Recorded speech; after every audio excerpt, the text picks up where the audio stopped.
여러분들 세상을 살아가실 때 우리들에게는 서로 다른 이념, 서로 다른 생각들이 공존하고 있습니다. 사실 그 어떠한 사회든지 또 어떠한 공동체든지 어떠한 나라이든지 그들이 가지고 있는 다른 이념들, 다른 사상들, 다른 생각들은 항상 큰 문제를 만들곤 합니다.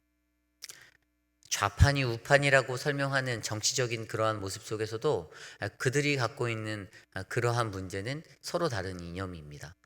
다른 생각을 가지고 있다는 것이죠. 그런데 그러한 사람들이 모여 사는 그 사회 속, 그런 공동체 속에서 과연 우리들 하나님을 믿고 예수 그리스도를 믿는 우리들은 어떠한 지혜로 그들과의 관계, 그들과의 삶을 함께 영위해 나가야 할까요? 오늘 우리가 묵상한 예레미야 40장 7절에서 16절까지의 말씀, 어, 이제 남유다가 멸망하고 예루살렘 도성이 황폐해진 그 자리, 이제 하나님의 말씀대로 그 심판의 자리가 온전히 임하였던 그러한 이제 그 서막이 오른 그러한 자리에서 예레미야라는 그 한 사람을 통해서 계속되어졌던 하나님의 말씀이 이루어지는 그 과정 속에서 그 땅을 하나님께서 끝까지 이루시고 하나님의 역사로 세우기 위해서 그다라라는 한 사람을 세워서 이제 그 땅을 지배케 하시는 그런 하나님의 역사를 우리에게 바라보게 하시는데, 이 그다랴라는 한 사람을 통해서 과연 그가 가지고 있었던 그 모습이 앞서 제가 설명드린 그러한 다른 이념들 가운데 어떠한 모습으로 그다랴 또 하나님의 역사 가운데 펼쳐졌었는지를 말씀 속에서 한번 깊이 있게 살펴보기를 원합니다. 오늘 말씀 7절 말씀에 들에 있는 모든 지휘관과 그 부하들이 바벨론 왕의 아이감의 아들 그다랴에게 그 땅을 맡기고 남녀와 유아와 바벨론으로 잡혀가지 아니한 빈민을 그에게 위임하였다 함을 듣고, 전쟁이 마쳐진 후에 남유다의 멸망이 이루어지고 모든 도성들이 파괴되었을 때 그래도 그 땅에는 남은 자들이 있었습니다. 남녀와 유아, 그렇게 바벨론에 잡혀가지 아니하였던 사람들이 그 도성에 남아 있었던 것이지요. 남유다 땅을 다스리기 위한 그 승자된 그 바벨론의 통치는요, 이제 분봉왕이라 불리는 그런 총독들을 세워서 통치를 시키는 것입니다. 그리고 아히감의 아들 그다랴라는 한 사람을 그 땅의 지도자로 세웠습니다.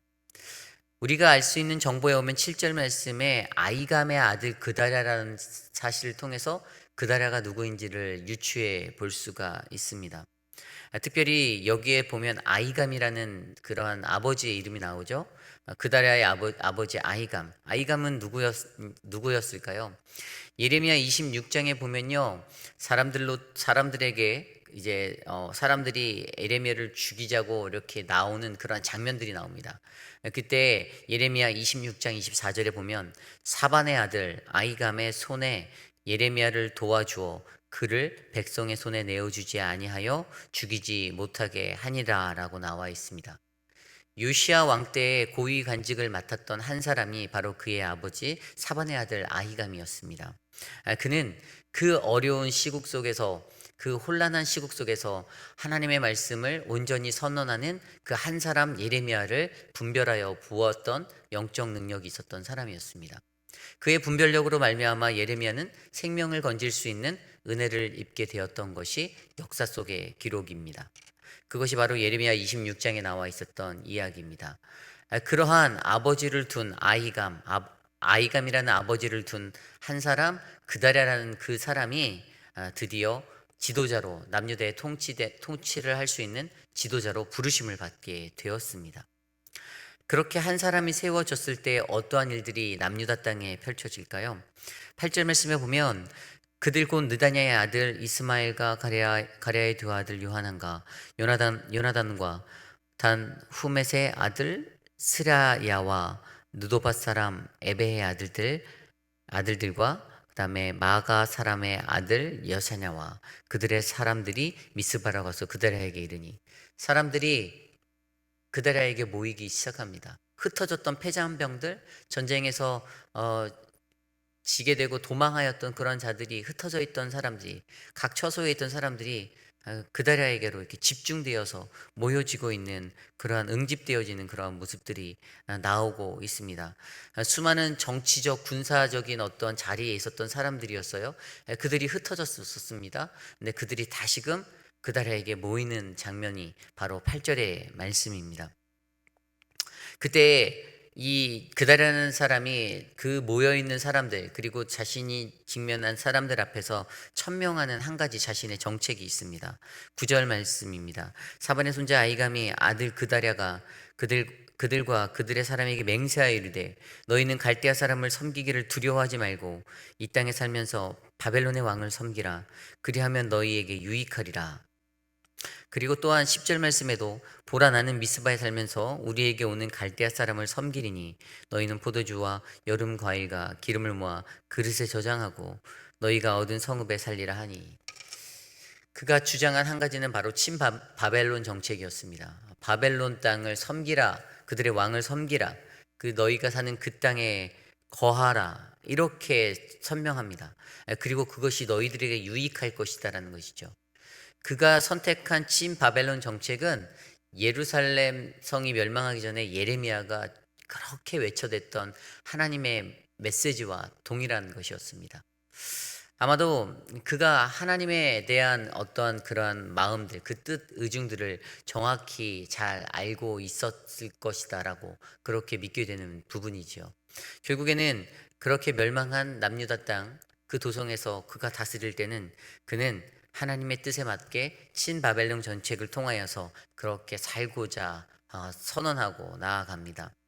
그리고 자신도 동일하게 그렇게 섬기며 살겠다. 그들을 섬기면서 갈대아 사람들을 섬기면서 내가 그렇게 살겠다라고 선언합니다. 또한 그러면서 그들에게 한 가지 더 권면하는 것은 포도주와 여름 과일과 기름을 모아 그릇에 저장하라다 하라라고 그렇게 말을 합니다.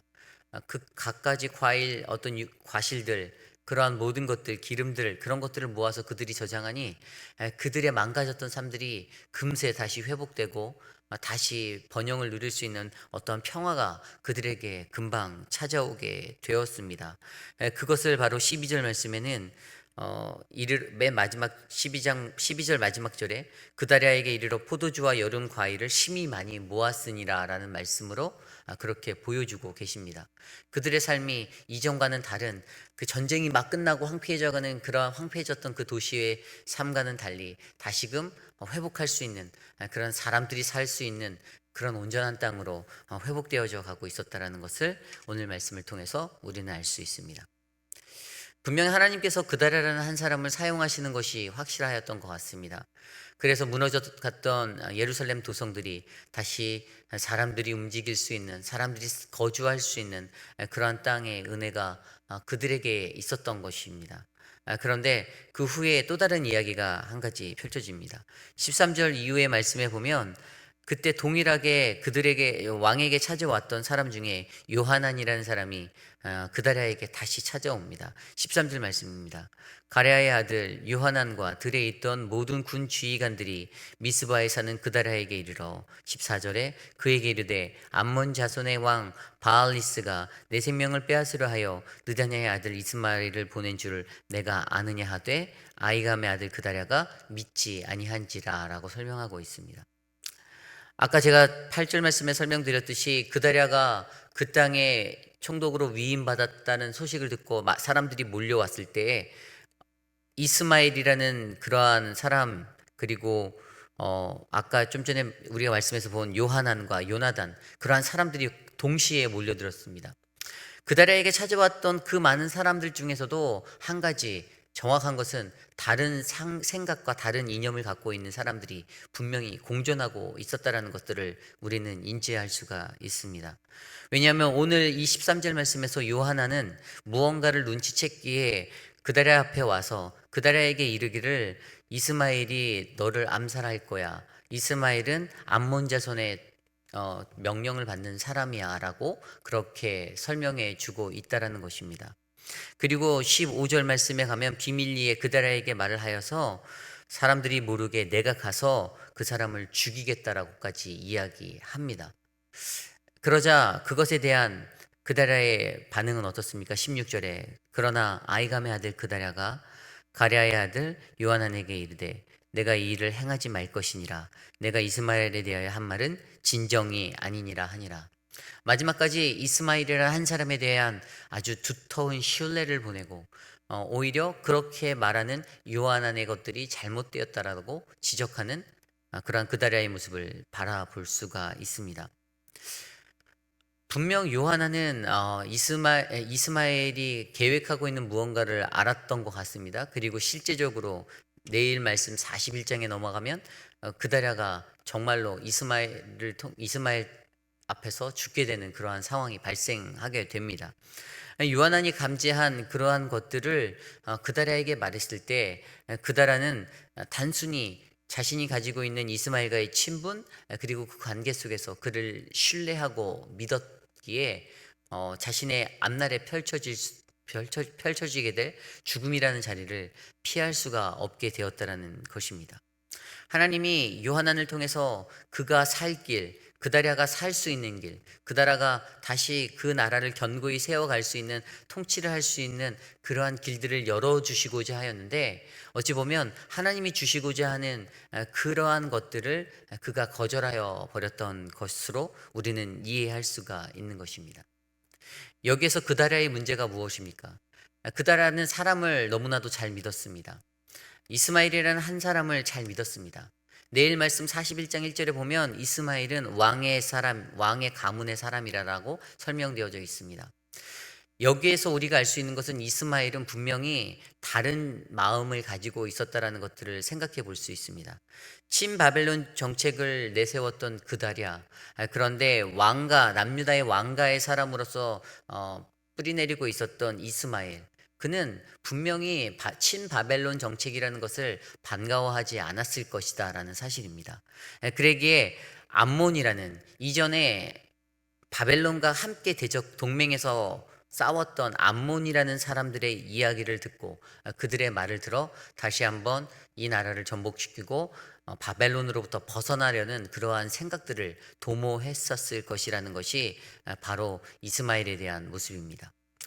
요하난과 그다랴가 갖고 있던 친바벨론 정책에 따른 그러한 삶들, 그리고 이스마엘이 갖고 있었던 그러한 바벨론으로부터 벗어나려고 하는 그러한 생각들, 서로 다른 이념이 한 자리에서 공존하게 되는 것, 그래서 발생되는 문제, 그러나 그 안에서도 하나님의 역사는 계속되어지고 있다라는 사실을 우리는 이해해야 합니다. 우리도 인생을 살다 보면은 이러한 문제에 부딪힐 수가 있습니다. 같은 공동체 안에서 서로 다른 이념을 가지고 살 때가 있다라는 것입니다. 각자의 생각이 다릅니다. 그때마다 여러분들은 이 문제들을 어떻게 해결하며 사실 수가 있겠습니까? 당연히 모든 세상을 살아갈 때 포용력을 가지고 모든 사람들을 대하는 것은 굉장히 중요합니다. 그 어떤 사람이든지 차별 없이 동등한 것들로 대하여주고 하나님의 사랑으로 대하는 것은 하나님의 법칙이고 하나님의 사랑입니다. 그러나 우리가 여기서 한 가지 좀 더 깊이 있고 신중하게 생각해 보아야 할 것은 그것에 있어서 좀 더 깊숙한 영적 문제로 조금 더 지혜로운 분별력을 가지고 사람들을 대하고 사람들을 만나고 사람들과 관계하는 그 지혜가 더 요구되어진다는 사실입니다. 그것은 단순히 그다랴의 인생의 문제처럼 단순히 그가 이후에 41장에 죽어버리는 것으로 해결되어지는 것이 아니라 그의 죽음으로 이 이야기가 끝나는 것이 아니라 하나님께서 이 땅에서 이루시려는 하나님의 역사, 남유다 땅, 그 땅이 멸망해야 되고 그 땅이 심판받아야 하고 그 땅이 포로기의 시간을 겪어야 하고 그 이후에 찾아오게 되는 하나님의 희망을 위하는 그 하나님의 그 인생의 그 모든 계획들을 그들이 우리가 바로 알게 된다라면 그다랴가 이 요하난의 제안을 거절한 것은 하나님의 온전한 뜻을 이루는 그 과정 가운데 걸림돌이 될 수밖에 없었던 그런 인생이 될 수 있다라는 생각들을 우리가 해보아야 한다라는 것입니다. 결국 그다랴는 자신에게 주어졌던 그러한 사명을 충실하게 완수하지 못하고 그냥 인생을 마무리한 그러한 성경 속의 한 인물이 되어져 버렸던 것입니다. 우리 모두도 하나님의 사명을 받습니다. 그리고 하나님의 사명을 안고 이 땅에서 살아갑니다. 그런데 이러한 오늘과 같은 오늘의 우리의 예레미야 40장의 말씀과 같은 이러한 어려움과 위기와 문제들이 동일하게 우리의 인간관계 속에서도 펼쳐질 수가 있을 거라는 것입니다. 단순히 사람을 향한 사람을 향한 어떠한 그런 마음들에 이끌려서 그냥 온전하게 그것을 믿기에, 그래서 오히려 그것들로 말미암아 공동체에 발생되는 문제들이 있어서 이 하나님의 사역들이 걸림돌이 되는 그러한 어려움이 있게 된다면, 우리는 다시 한번 깊이 있게 고민해 보며 하나님 내게 주시는 영적 분별력, 올바른 분별력을 내게 주셔서 하나님의 온전한 사명을 죽는 순간까지 잘 감당할 수 있는 그러한 사람이 되게 해달라. 범사의 지혜와 분별력을 주셔서 하나님 이것을 가지고 내가 하나님의 일들을 감당할 수 있게 해달라는 그러한 기도를 주님 앞에 드려보기를 간절히 소망합니다. 오늘 이 시대를 살아가는 저와 여러분에게 하나님이 원하시는 것은 바로 지혜 있는 분별력입니다. 그것은 인간관계 속에서도 뱀 같은 지혜로 그들과 함께 공존할 수 있는, 다른 이념, 다른 사상 가운데서도 하나님의 사랑을 나누고 하나님의 사랑으로 바르게 살아갈 수 있는 그러한 은혜가 바로 오늘 이 자리에 계신 저와 여러분들의 인생이 되기를 간절히 소망합니다. 남유다에 있었던 수많은 사람들이 갖고 있었던 가장 큰 한 가지 단점이 무엇이었겠습니까? 그들은 자신의 살 길들을 찾았다라는 것입니다. 암몬을 의지하려고도 하고 애굽 땅을 의지하려고도 하고 바벨론을 의지하려고도 하고, 그러나 가장 중요한 것은 하나님만을 의지하는 그 지혜, 그 분별력, 사람이 아닌 그 어떤 환경이 아닌 하나님만을 의지하는 그 지혜가 우리에게 필요하다는 사실을 우리가 기억하셨으면 좋겠습니다. 오늘 우리에게 주신 말씀을 놓고 함께 기도하기 원합니다. 하나님, 우리에게도 이와 같은 어려움이 없도록 범사의 지혜와 분별력이 넘치는 인생이 되게 하여 주시옵소서. 함께 기도하고 오늘 말씀을 놓고 기도하고 제가 마침 기도하고 각자 기도하기 원합니다. 기도하겠습니다.